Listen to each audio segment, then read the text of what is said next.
Hello, my fans, friends, followers. I am introducing Civilization 6 Gathering Storm by Sid Meier's. I've played this game plenty of times in the past.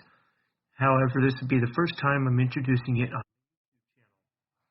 made by 2K and Harassment Games. Basic voiceover of the video in the game.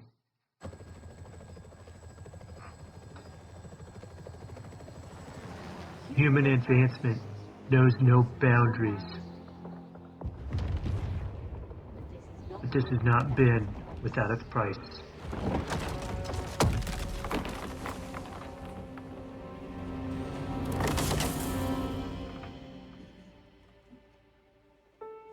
Though we stand at the height of prosperity, we need only look to the past to remember that nature is a power that cannot be ignored.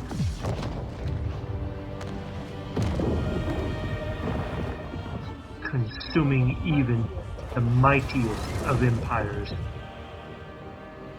and causing the greatest among us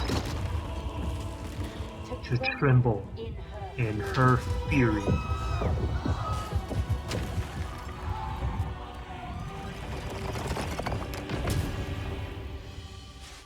Yet from adversity, the human spirit endures,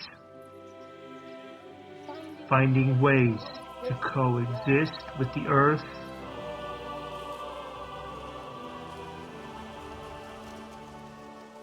or bend it to our cause.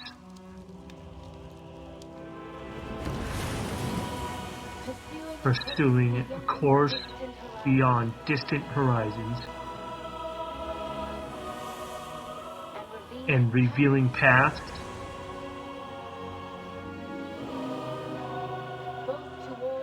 both towards innovation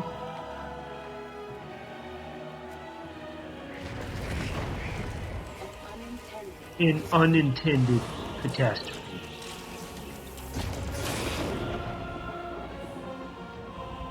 Our survival necessitates new solutions to old problems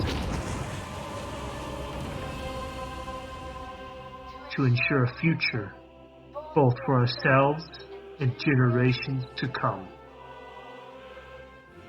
United in purpose, we must now look beyond borders and welcome the door of the next era, human civilization.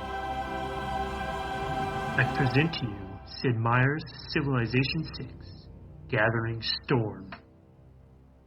And yes, that was a secondary voiceover that I made on a separate video that I included. Basically, I'm going to use that every time I present the game. So here I am, my initial opening or creation of the game. Every time you play this, it can be a completely different experience for you. Hundreds of different, not hundreds, I'm exaggerating, plenty of different civilizations to choose from, all with a different leader.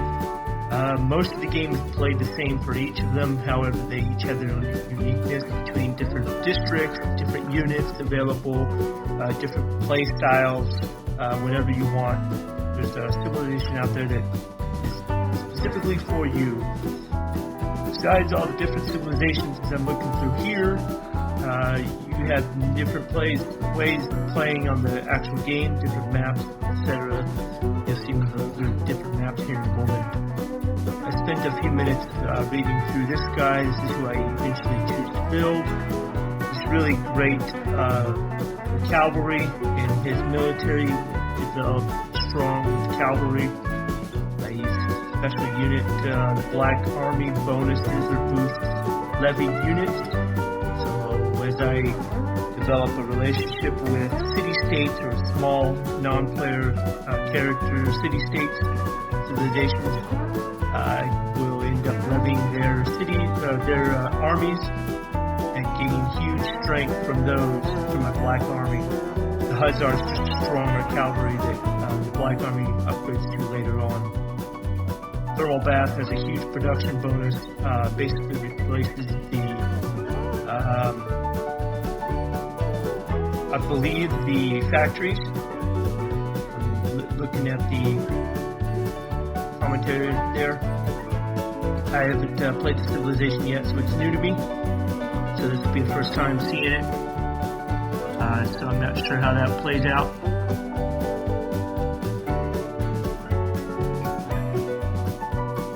When it was taking me so long, I was probably in the game actually reading the details, so I apologize for the delay. I do choose that here any second now.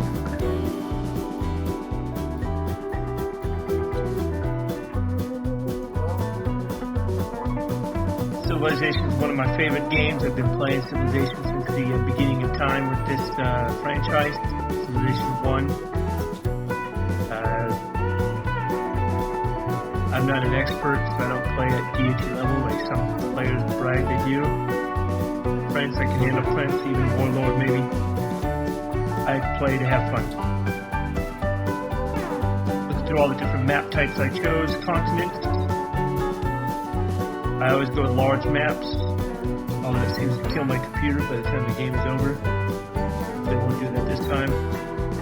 I think that game mode, Tech and Civic Shuffle, it randomizes the text and civics, if you understand that in the game. It makes it to where I don't see what's coming. It makes it more realistic. It's very challenging. You can't really plan ahead. The size of the map I chose was large. I believe it started off with 10 civilizations. I removed a couple of them, so it opens up some space on the map. Then I add more city-states. I typically do that on every game I play. The two purple selections there came from a mod that I added. I barely even use those anyways. I went with standard this time just to make it seem fair. You gotta remember, everything you pick here is equal or balanced throughout the map. So if I had abundant, oh, it looks like they changed my mind. If I put abundant there, all the other players are gonna get abundant too. This is just a single player, so I'm just playing against the computer anyways.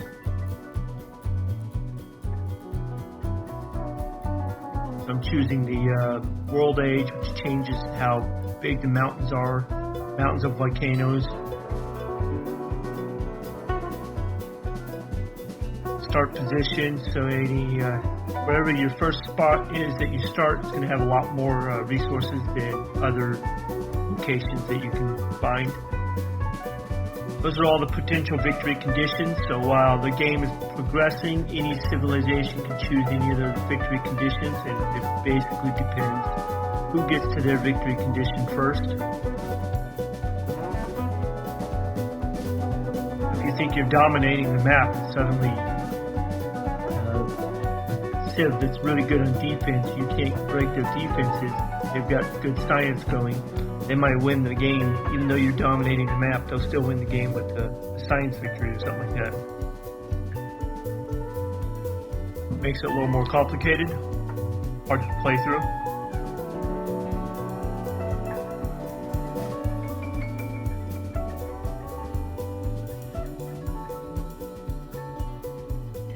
Hungarian Empire joins the world stage with Matthias Corvinus. From humble beginnings, you have shown remarkable growth. Leave your bronze for iron and rule with horse and sword. The sky above begins to reveal its secrets, a collection of heaven that uplifts our hearts and guides us to foreign shores. Mighty Matthias, your feats at arms are matched only by the depth of your knowledge. Let your mighty black army serve as your strong hand on the battlefield, both as sword against your enemies and as shield protecting your faithful people. And ages to come will utter your name in awe. That's the basics for Matthias Corvinus, the King of Hungarian Empire. He's got features like the Raven King, where levied units gain an ability in giving them +2 movement and 5 combat strength. It costs 75% less gold and resources to upgrade the levied units. If you levy troops from a city-state, you receive 2 envoys with that city-state. Also getting the Black Army a unique unit when the castle's technology is researched.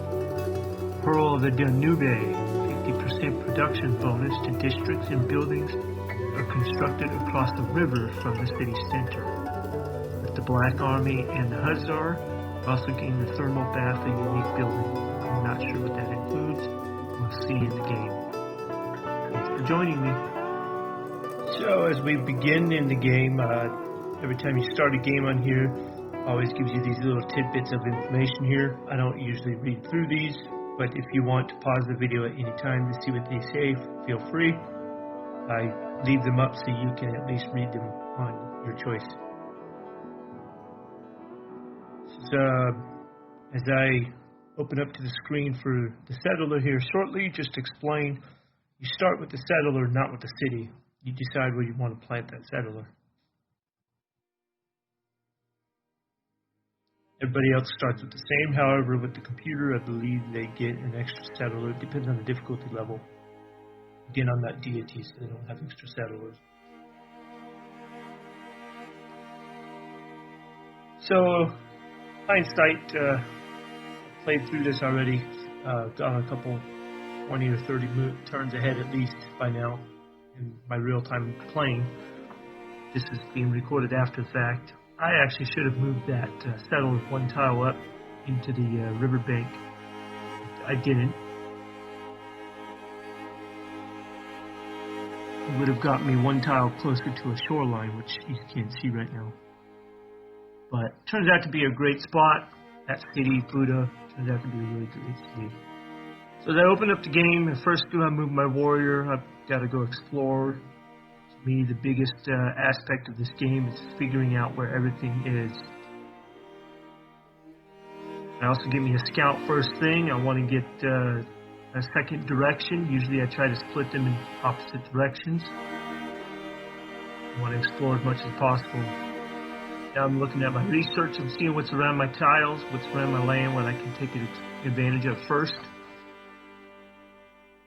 I'm looking at the technology tree. If you see all those question marks, that's because I put the random tech game mode on. Like I said, I can't see what's ahead. Until I discover or finish one technology, then it'll see what's next. The only other way to see ahead is getting science boosts through playing the game. I forget what it's called.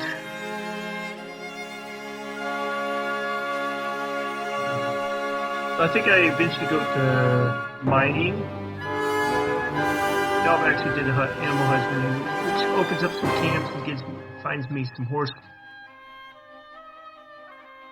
Well, I don't have camps close by, but I should have gone with the mine.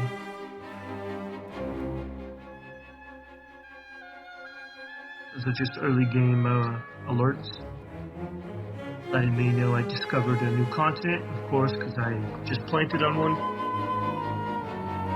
Now that I ended the turn, everybody else is getting their turn. They're doing the same thing I just did. Back to my turn. Looking around at the map, trying to see what direction I want to go. I see the shoreline, so I'm going to follow the shoreline heading south. Nothing else that I can really do right now.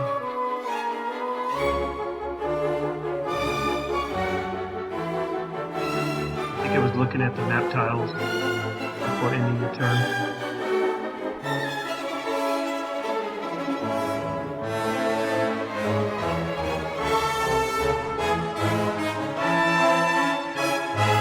And we got a barbarian unit. Barbarians are like the non-player characters that are always the bad guys. They're the pirates, they're the barbarians, they're the ones that you can expect to fight with. I'm just going around him, avoiding him right now. I don't want to fight. Spearman's slightly stronger than the warrior I have.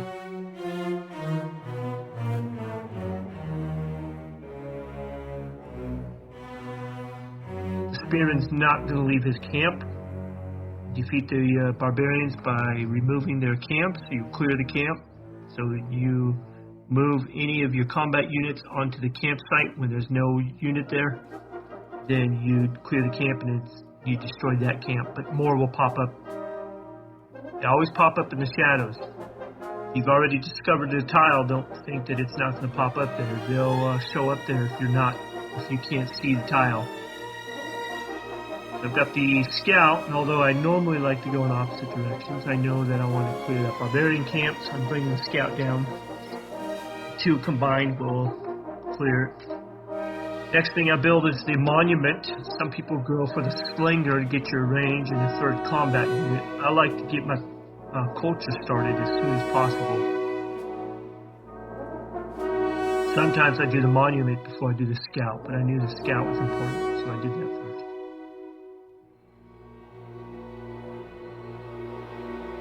Oh, China, Qin Shi Huang.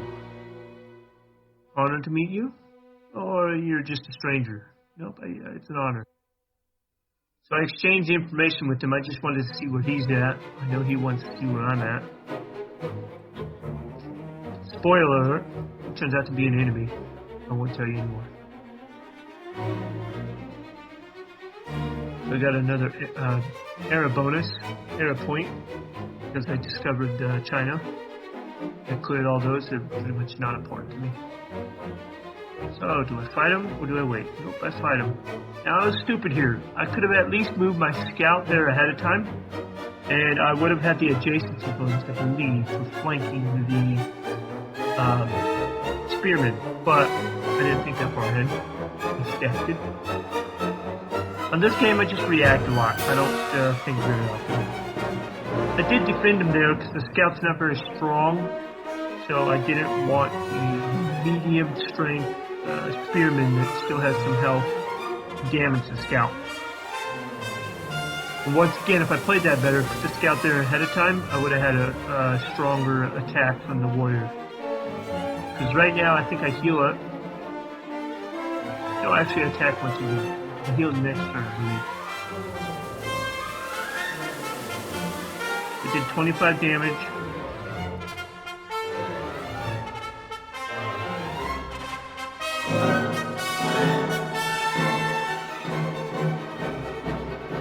At least the scout there prevents China's unit from taking or finishing off the warrior, the barbarian.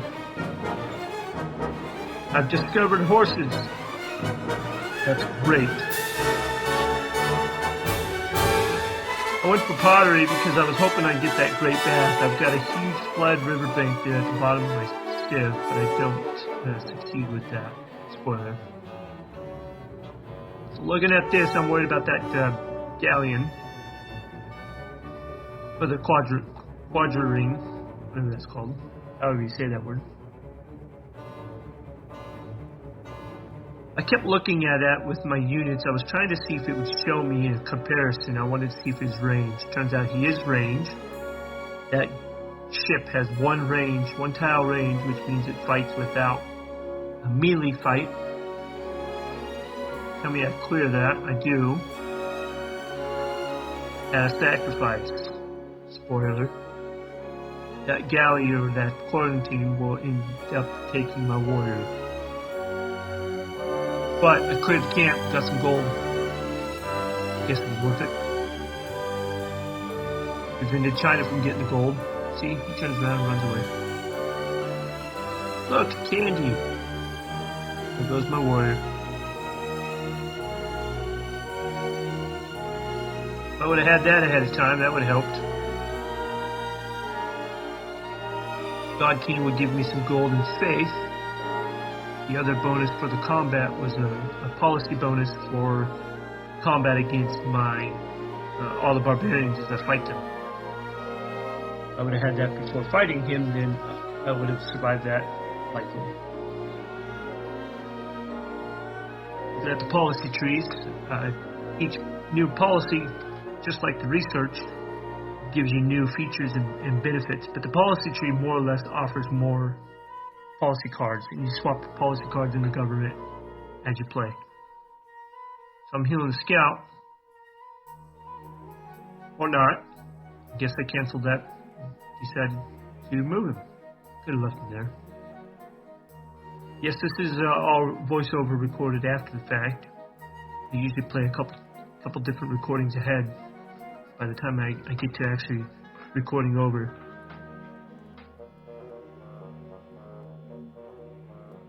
Like I said, early on, you don't really get a whole lot to do. So I'm racing through some of these turns pretty quickly, trying to. Now that he's in their spot, I cancel his move and I just keep him there and heal him. You heal better when you're inside your own city. Your units can heal outside the city, but you heal better and faster when you're in your city.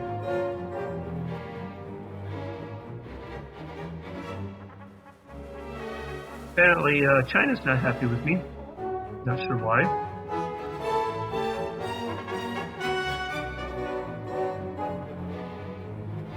I tried to send him a delegation. It cost me 25 gold. He still rejects the offer. Likes civilizations not competing with wonders and builds wonders ahead of them.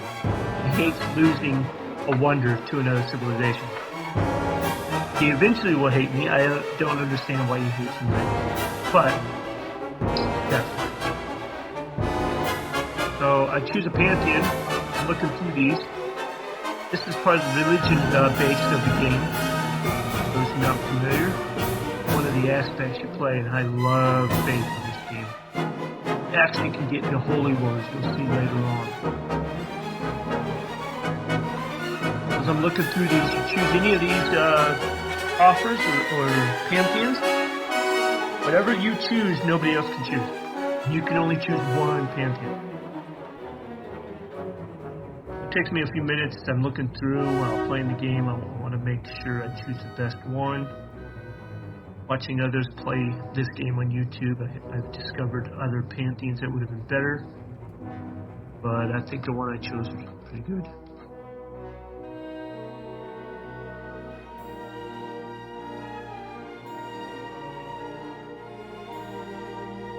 I'm looking at the map as well. I want to see what pantheon would best benefit me with what I currently have. Because I don't really have much I can work with, I ended up choosing a bland option with the great bonus towards the end.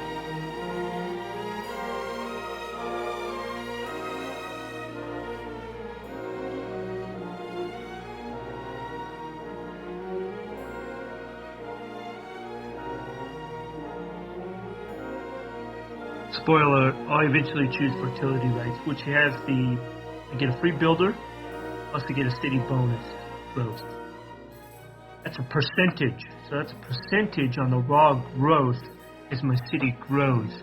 As my city gets bigger and I increase my food production, my city, that 10% bonus will get even bigger and bigger as my city grows. Plus I start off with a free builder. Because I needed a builder at that moment. I wanted to get some stuff started. I went with fertility rights.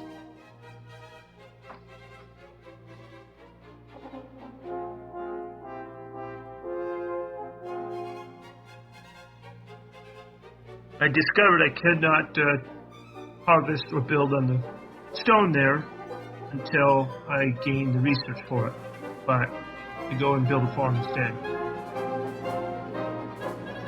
Even though the scout's not all the way healed, you see the bar still exists. It's not quite 100%. I still move him. He's green. He's good enough. Go see what's inside these mountains. See how long it takes to get to China. Farm's built. Boosted food, which helps with fertility rights even more.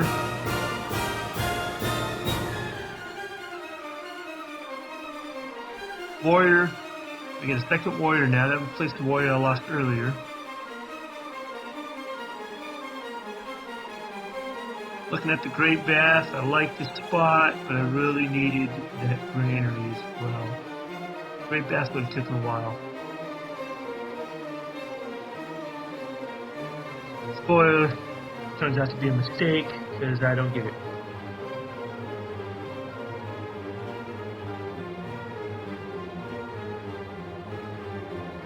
Either granary or slinger. I was looking at either one.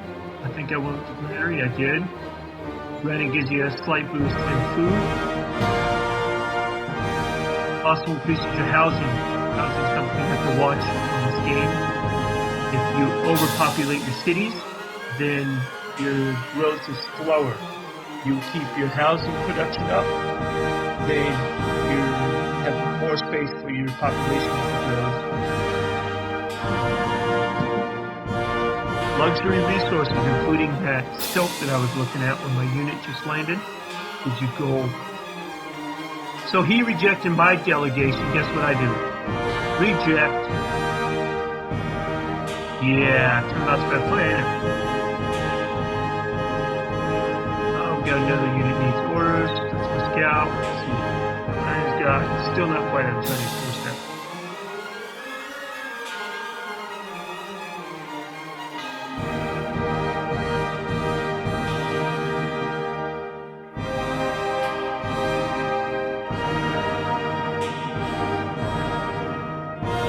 Alright, so what are we doing now? China? Quite China yet? Nope, still not quite there. I've got some elephants. There's a few elephants actually. Those desert tiles to the left of my warrior is got a few elephants.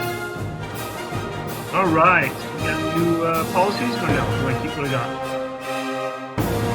Yeah, keep what I got. Considering those two, but I don't change them. I should be changing policy cards more often, and I don't. I usually stick with what I get until I find something better. Yes, horses! That is an early production bonus for horses. It doesn't help me very much until I actually start getting the horses, but the production bonus off that tile also helps. For those not familiar with this game, everything here has more than one type of twofold kind of a bonus. That tile of horses will give me horse units. The tile of horses will also give me a production to the city.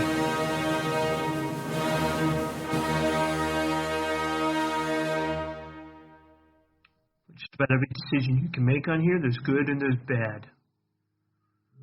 You get bonuses and benefits out of it, and you get consequences and setbacks as well. In fact, I'm on a river. I've got bonuses off the river from gold and everything later on in the game. And at the same time, the riverbank can flood, destroying the city. There's a volcano. It's a great example. The volcano erupts, damages your city, kills your people. At the same time, you get fertility and production bonus.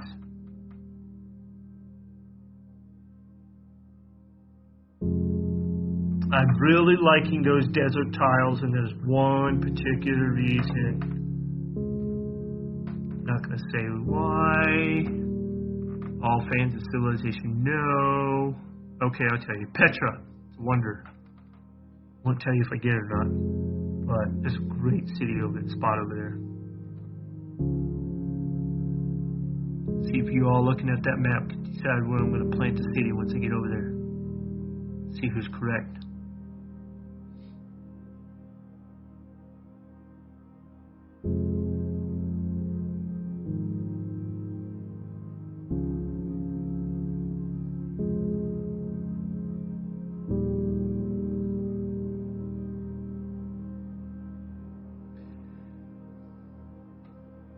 Meanwhile, so the game develops, you grow your cities, you get more settlers from the cities you have, and you expand your civilization. Oh, I just spoiled it for you guys. So here I am using pins. I use pins a lot. You'll see that. Because it reminds me later on in the game what I was planning when I placed the pins. And I usually only use the pins for city locations, district locations, wonder locations. It helps me plan my adjacency bonuses a lot.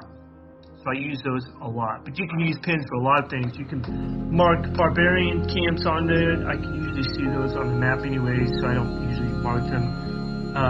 You can plan, combat routes or whatever. There's different shapes you can use on the pins. There's all kinds of things you can do with those pins. I usually just plan my cities. I found a natural wonder, the Akakil. Sonya has seen the reign of God. It passed and entered beneath the mountains of God. There's a bonus there for production for other wonders. Turned out I wasn't really excited that much about the wonder. As you can see there, 50% production would produce other wonders. It has to be adjacent to it. Wonders or district.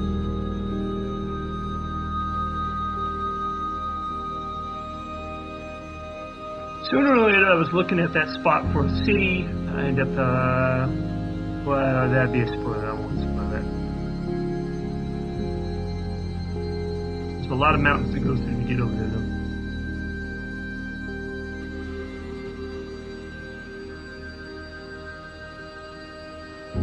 So much to explore going east of my capital.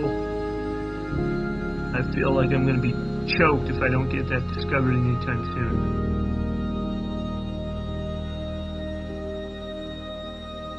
Good, the goodie hut gave me 75 gold.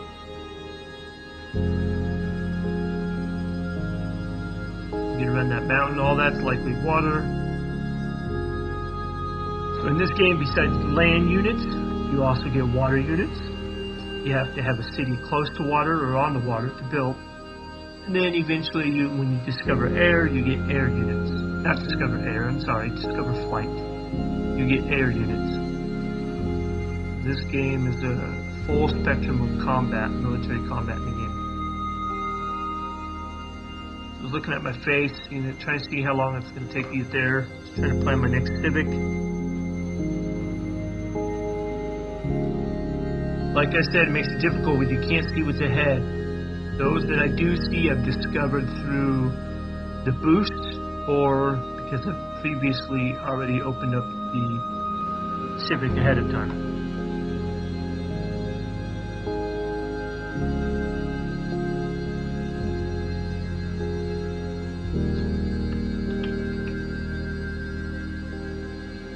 A couple turns away, we get that settler started.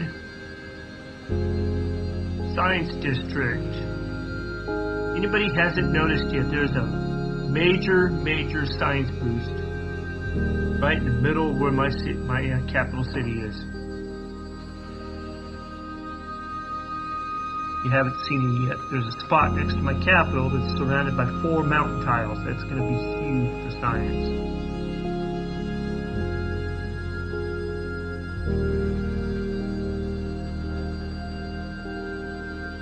I think I decided at that time I was bringing my warrior back because he's too far out. I need him to be closer to home if I have any more trouble. I see China has developed a small army. There's a scout and a warrior there that disappeared behind the shadows. Couldn't figure out why. He didn't look like he's coming for me. And I'll discover the next turn. There's a barbarian south of that. That volcano is erupting, that showed. After the settler's built, what do I build now? I want to clear that forest so I can put the science there. I end up getting a builder. If I do the science district now, those who are not familiar with this game, they would clear the forest forcefully, and I would gain nothing out of that forest. If I get a builder first and chop those woods, I'll get a bonus production. So if you play it right, you can take bonus productions and food productions and research and culture productions from those different tiles depending on what you exploit in the tile or harvest.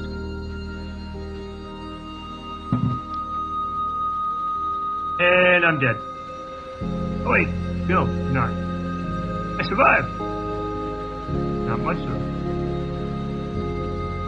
I take the health bonus hoping that I can last a little bit longer. I think if I would have tried to run, I still didn't have a chance. I'm surrounded by forests and borders of China. I had nowhere to go. So I took the health bonus hoping I had enough health that I would last at least the 2 strikes in the next turn that are pending. But, well, you'll see. China don't like me. He wants me to stop scouting. So there's my fight, and I'm dead. Barbarian killed my scout, no longer have vision over there.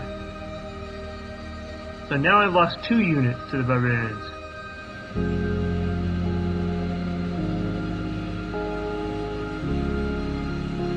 Almost about to have my second city.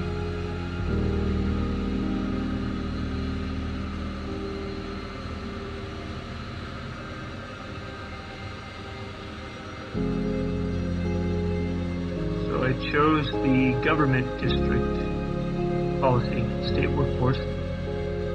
Once that's done, I'll be able to build the government city center, or the government district.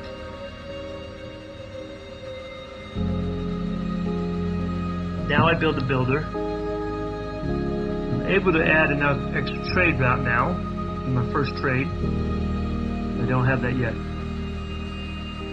Trade routes bring gold, they also bring other resources. You can trade different things between.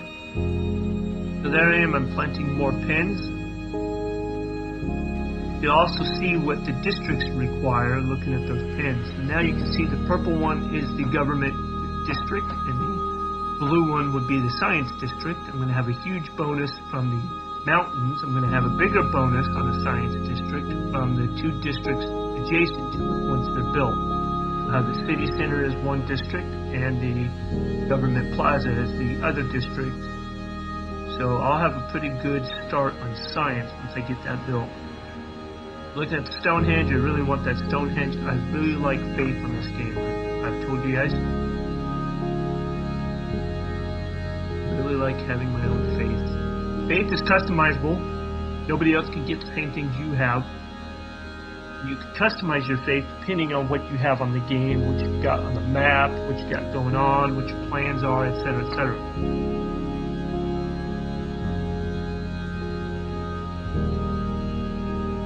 I'll teach you guys something about faith later on when it happens.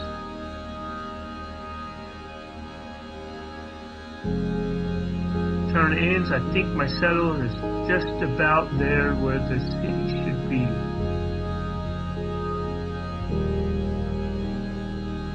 No, one more turn.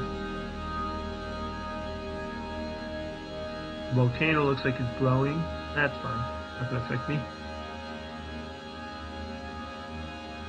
I keep the warrior there. Move the settler. He can't settle yet. He didn't have enough room. Anytime you move on hills, forests, certain things, certain tiles take more movement points. Even though you might have 2 movement points, you can only go 1 tile because it takes 2 movement points. I have now established Szeged. That's incorrect. Szeged. You guys can tell me how to pronounce that if anybody knows. I should have put it east and slightly south on the other side of those mountains. I like to have a buffer between me and my enemy. I mean, the other civilizations.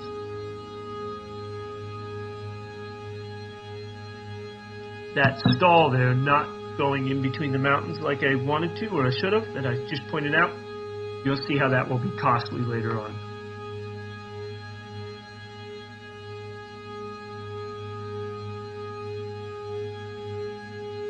As the games develop more and more activity going on, more cities, more units to control, more choices to make.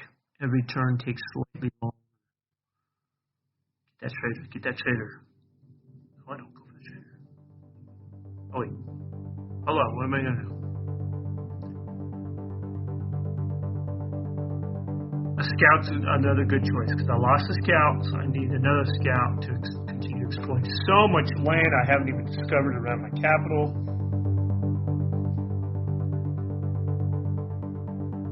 My warrior comes back around to see what China's up to. I want to get some line of sight on China. That's why that warrior's there. Still can't do anything. I was not learning to pay attention to the research in the quarries. Actually, no, I can't build a quarry. I can't build a quarry there next time.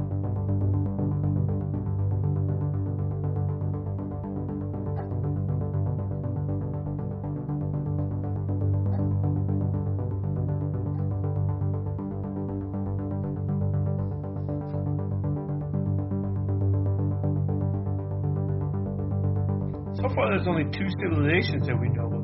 There's actually 6 or 8 of them. 6 or 7. I don't know how many of them. 7, I think, total. So I'm one of them. China's one of them. I should have 5 more that I gotta go meet. There's one more on this continent. I think I meet him soon. No, he's not up there. In case you were asking. Alright, what do I do here? I can't build a curry. Why? Well, there's already a curry there. Is there? Yes. So then I was going to go see if I could build on the silk plantation. But I can't. It doesn't show me that's available. I still go over there. I don't know why. Sometimes I'm kind of new at this. I haven't played this game in a while since before I started this. I started this back in fall of 2020. It's now early or mid-January 2021. That shows you the delay before I'm even trying to finish the recording. Doing so much between life and other games I play and other recordings I'm working on. Oh, so we got astrology just completed. Great. Fantastic. I get to try to work on that Stonehenge. So I figure out what I'm doing.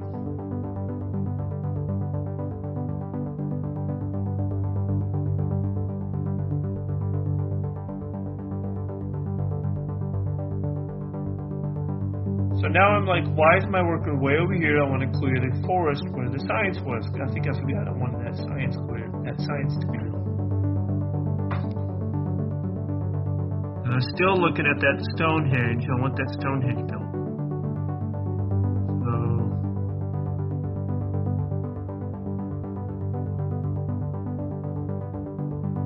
I hold off and put the science district or the Stonehenge because I have to clear tiles for those. Again, I don't want to force clear them, but I get nothing out of it.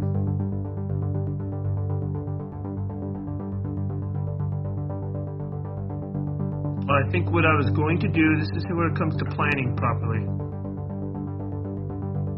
My next turn, I'm going to clear that or remove that farm that I've got in the riverbank to allow me to place a Stonehenge there. Once I place the Stonehenge, I'm going to clear the forest where the science district is going to go, and I'm going to get the production bonus from the forest towards Stonehenge. It's kind of funny, the irony. Wood will provide a production bonus towards a stone building.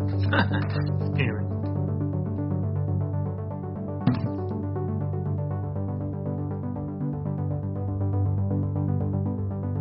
This is the northern, almost the northern of the map. So again, go south, clear the improvement. I'm going to place the Stonehenge. I'm going to put it on the queue. Production queue, yep, there we go. So I'm going to add that. So it doesn't do the Stonehenge yet. It's going to finish the production it's currently on, which would be the scout. Give me plenty of time to get up there and put my worker in position for that forest. Ending the turn. Let's see what's going to happen next. China now is friendly with me. I don't know why. He's got a green little smiley face on me. Why? Not building a wonder yet. Watch him get really upset. I'm going to point that out right now. It's green now. Watch a few turns what happens. Oh, I'm moving production bonus. I'm going to try to build that Stonehenge. Get a bonus towards anti-cavalry and range units. Try to build somewhat an early army. I know that there's going to be some trouble on the horizon soon. I get a governor. Who do I go for? If I remember correctly, it would be the steward. Mr. Magnus. No, actually, I think it's Mr. Magnus. Groundbreaker, 50% yield from plot harvest and feature removals. And he's also got great ability for settlers. That's why I did that.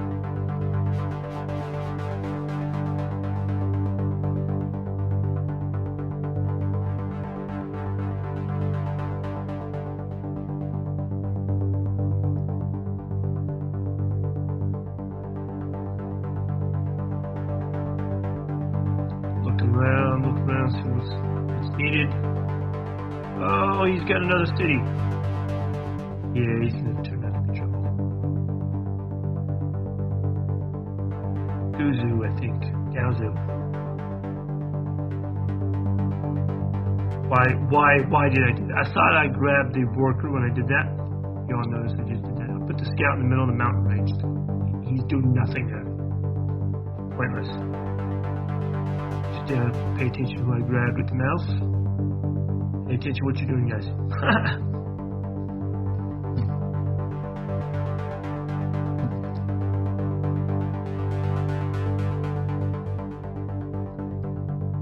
nearly finished here. Actually, we are done. I do appreciate you guys joining me. This was first chapter 1 of Civilization 6, Gathering Storm, the Hungary Empire. Stick around for the next chapter, see how Hungary develops, where I place my next city, what happens between China and I get my faith started. All that's to come in the next video. Thanks again for joining me, choosing to watch Civilization 6, Chapter 1 of Hungary Empire.